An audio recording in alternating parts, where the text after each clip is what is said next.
Artificial intelligence, or AI for short, is a very popular topic these days. What many people fail to realize about AI is that it's only as good as the historical data that's used to have it learn.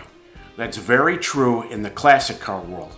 As part of my research for every Craiglist ClassiFIND I blog about, I've started using AI to help me put my thoughts together. What I'm finding is artificial intelligence tends to be very inaccurate when researching classic cars. So in this video, I'm going to show you my top 10 AI classic car fails that I've come across so far.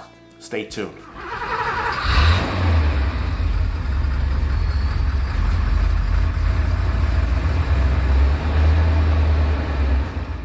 My number 10 classic car AI fail happened around a 1941 Ford Super Deluxe Woody wagon. AI said, quote, "It featured a distinctively streamlined exterior design. Its body was made of steel, while the rear sections and side panels were adorned with beautiful wood paneling, typically crafted from ash or maple wood." While it's true the early 1940s Ford Woody wagon featured a steel front clip, windshield frame, and rear fenders, the balance of the body was made entirely of wood, not simply adorned on rear sections.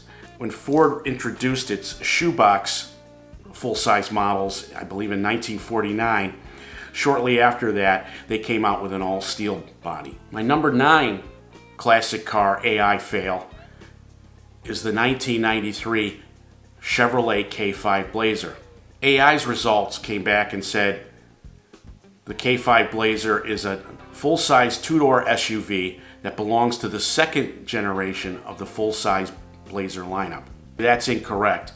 Chevrolet launched the GMT 400-based third-generation K5 Blazer for the 1992 model year. The two-door third-generation K5 Blazer only lasted 3 model years when it was replaced by the popular four-door Tahoe. My number 8 classic car AI fail is the 1985 Pontiac Fiero. AI's results came back and said the 1985 Pontiac Fiero was lauded for its handling capabilities. The mid-engine layout contributed to a near-perfect weight distribution, resulting in excellent balance and agility. That couldn't be further from the truth. If you go back to any article from 1984 when Pontiac launched the Fiero, the automotive press unanimously poo-pooed the original car for its lackluster handling. Number 7 on my list of classic car AI failures revolves around the 1973 Ford Thunderbird.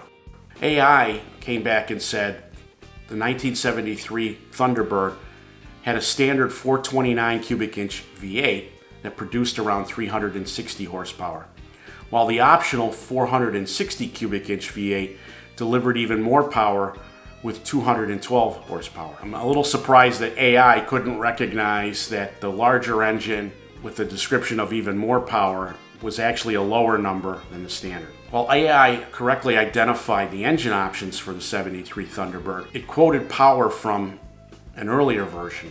By 1973, both the 429 and the 460 had lower compression ratios to comply with the new low-lead gasolines that were being introduced into the marketplace. The correct ratings were 211 and 219 horsepower for the standard 429 cubic inch V8 and the optional 460 cubic inch V8, respectively.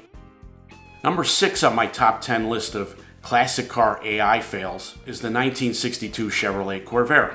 When prompted, AI reports the Corvair's rear styling features eye-catching wraparound taillights, adding a touch of flair to the overall design. If you're not familiar with either the first gen or second gen Chevrolet Corvair, which were produced from 1960 to 1969, neither generation ever featured wraparound taillights. In fact, they featured twin round designs on both generations that mimicked the design language of the Corvette and other Chevrolet models of the period. Number 5 on my list of classic car AI fails is the 1946 Willys station wagon. When prompted, AI reports that the 1946 Willys wagon, the body was constructed using a combination of steel panels and wooden framework, which was a common construction method for station wagons of that era.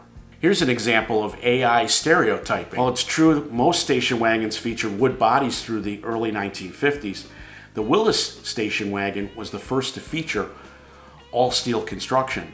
With wood in short supply immediately following the end of World War II, designer Brooks Stevens developed a manufacturing method using simple and readily available sheet steel to form the body panels for the Willis wagon. Not only was it more economical, it made the Willis wagon the first all-steel station wagon ever available. Number 4 on my list of AI classic car fails is the 1989 Nissan 240 SX hatchback. AI tries to say the 240 SX is a classic sports car that gained popularity for its sleek design, rear-wheel drive configuration, and impressive performance. While the late 80s 240 SX was a great handling car with rear-wheel drive, which traced its roots back to the 1970 Datsun 240Z sports car, the hatchback and rear seat design of the 240 SX doesn't really make it a classic sports car. It's a bit of a stretch even by today's standards. Number 3 on my list of top 10 classic car AI fails is the 1972 Honda Z600 Coupe. AI tries to tell you that it's equipped with a small yet efficient engine. It featured a 598cc air-cooled 2-cylinder engine mounted in the rear, which produced around 36 horsepower. I don't know about you, but that sounds awfully familiar to the Volkswagen Beetle, not the Honda Z600 Coupe. The Honda Z600 Coupe was what's known as a Kai car, or a micro car from the Japanese, and they actually were able to import it still in the early 1970s. However, by the time they were importing it into the US, it never featured a rear engine. It was always a front engine, transversely mounted powertrain with front-wheel drive, and the 600cc engine was actually water-cooled. Number 2 on my list of top 10 AI classic car fails is the 1965 Chevrolet Impala. When prompted, AI will try to tell you that the 1965 Chevrolet Impala had a rear end that featured stylish tail fins and dual taillights, giving it a unique and recognizable look. Now, the 65 Chevrolet Impala has the distinction with the highest quantity single-year mass-produced models ever. Chevrolet produced over 1 million 1965 Chevrolet Impalas in a variety of body styles, from station wagons to convertibles.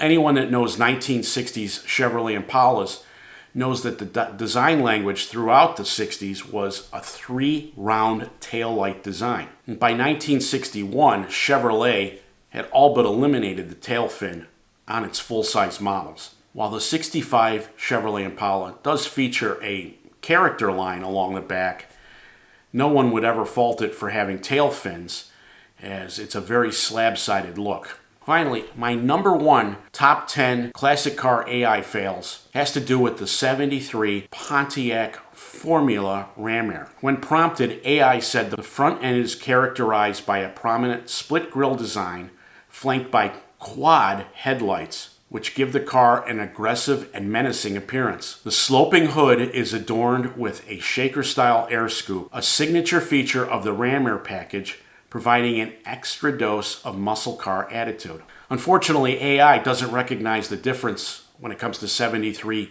Pontiac Firebirds between the Trans Am, which did feature the famous shaker hood scoop. The Pontiac Formula is a much rarer example, and throughout the 70s featured a different hood than the top-level Trans Am. In the case of the 73 Firebird, for example, the ram air unit on that featured forward-facing hood scoops that looked nothing like the shaker hood scoops found on the Trans Am.